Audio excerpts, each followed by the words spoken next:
Rodrigo, você trouxe na tua coluna um aspecto das finanças do Flamengo, como consegue recuperar com a Copa do Brasil essa perda de grana que vai ter pela eliminação da Libertadores, né?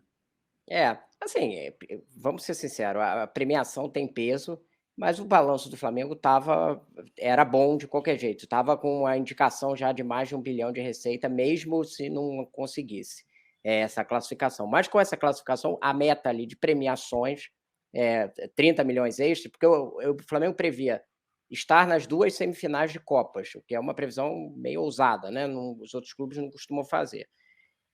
Com a queda na Libertadores, perdia 20 milhões de reais a menos do que... Perdia não, né? Ganhava menos do que estava prevendo, pelas quartas e semis. Com a classificação para a final, garante pelo menos o vice-campeonato e, portanto, pelo menos 30 milhões de reais, ou seja, 10 milhões a mais. Como no brasileiro, que também prevê estar em segundo, as diferenças ali entre posições são menores, provavelmente vai atingir ou ficar acima nessa meta de premiação. Não vai ter mesmo número do ano passado, que foi 242 milhões, porque teve título de Libertadores e Copa do Brasil, mas certamente vai ultrapassar e tem números superiores ali em venda de jogadores e tal. As finanças não são a questão do Flamengo e deu essa recuperada. Pode ter ali alguma perda de arrecadação de bilheteria, mas aí se você pensar numa final de Copa do Brasil, certamente vai ser alta. Ontem o Flamengo e o São Paulo tiveram rendas bem parecidas, né? O São Paulo foi 8 milhões e meio e o Flamengo foi 8 milhões e 8, é isso. Então foi ali uma diferença, não foi muito grande ali de arrecadação. Certamente as finais vão ter arrecadação na casa de 10 milhões, não é de se prever isso aí. Talvez tenha um impacto no sócio-torcedor, o torcedor talvez não tenha mais associados ali pensando numa final de Libertadores, mas nesse aspecto aí, até voltou aquela tese, porque tinha a época 2013, quando o Flamengo vivia a crise, a torcida entendeu ali, às vezes falava assim, mas só ganha relatório do Itaú, né? Quando não ganhava título. Aí começou a ganhar título e aí começou a falar assim, estamos ganhando título porque a gente era campeão do relatório do Itaú lá atrás. Eu estou usando o Itaú aqui porque uma época o Itaú fazia um relatório.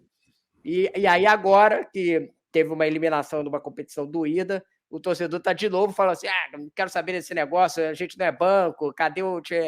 essa coisa da gangorra da percepção do torcedor em relação à gestão do clube, né?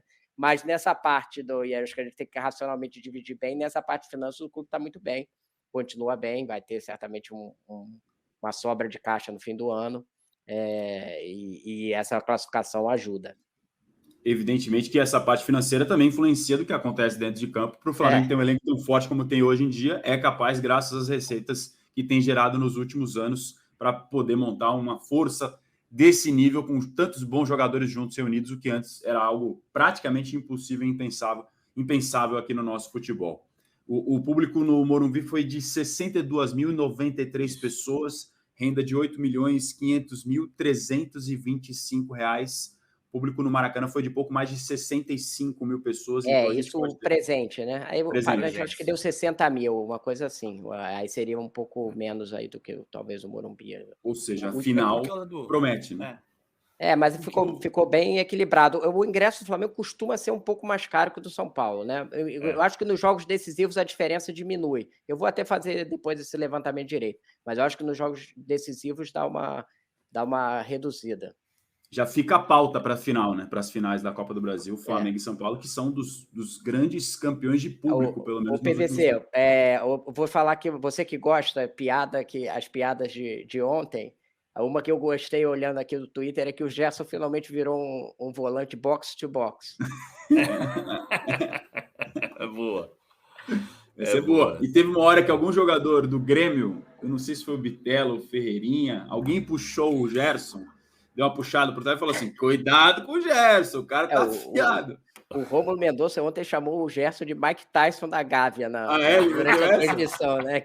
Bom demais. Aqui eu vi que foi muito boa dele também, eu vi só o corte, não tinha visto na transmissão. Rômulo Mendonça, narrador do Prime Video, ex-ESPN, um grande figura, tem umas sacadas muito boas, que ele falou assim, renda do jogo no Maracanã, e falou lá, 8 milhões, não sei quanto, não sei o que lá. toda essa renda será destinada a Larissa Manoela, que ficou no centro dessa questão familiar na reportagem do Fantástico, que problema de dinheiro e tal. Ele brincou falando isso, que a renda ia ser destinada para ela. O Rômulo Mendonça sempre tem alguma na manga. Se tem transmissão com esse cara, vai ter algum show, vai ter alguma boa sacada. Ele é muito bom.